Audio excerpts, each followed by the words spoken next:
Hello mga mami! Share ko na naman sa inyo kung anong nangyari sa aming weekend. So, nagbiyahe kami mula Imus Cavite to Fairview or Farview talaga dahil sa layo ng biyahe namin. Nilakbay namin ang birthday ng 60th birthday ng aming Mama Rosini.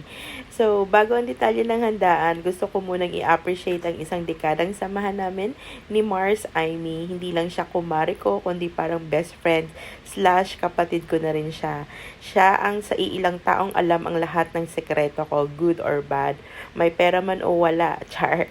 Mas solid pa ang friendship namin dahil halos nagkasing edad ang aming mga anak, kaya para na rin kami isang pamilya. Ang birthday celebration ni Mama Rosini, ito ay DIY lang lahat. Grabe, ang sipag at talentado ng magkakapatid na ito. Mula sa decorations hanggang sa food preparation, para bang catering business na ang level.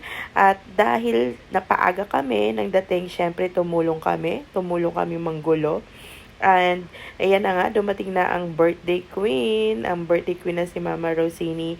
And, ang mga pagkain, DIY din dahil sa sobrang lahat, ang sasarap, ang pasta carbonara, creamy at siksik sa sarap. Ang menudo, malambot ang karne at lasang-lasa ang tomato sauce. And, ang adobo or umba, perfect ang timpla, may tamis at alat. Shanghai, napaka-crispy at juicy, walang tapon sa bawat kagat. At ayun, may swimming rin.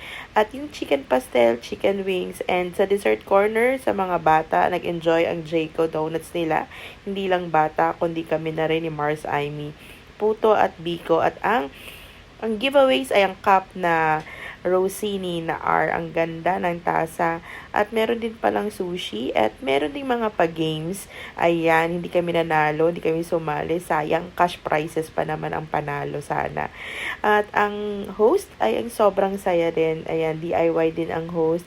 At syempre, ang yung birthday girl, meron siyang flower bouquet dahil 60th birthday ang peg ni Mama Rosini. Meron din siyang 60th flowers bouquet. Flowers bouquet.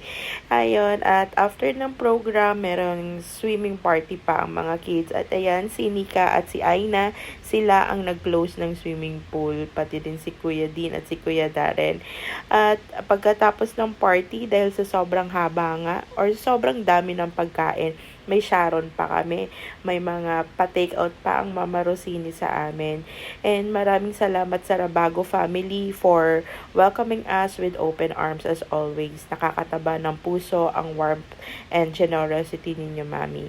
And happy birthdays, Mami Rosini. And wishing you good health, long life, and more travels ahead with you, Mami. And God bless you always. And we enjoy the celebration with you. And Mama Rosini, thank you so much and God bless. Love you.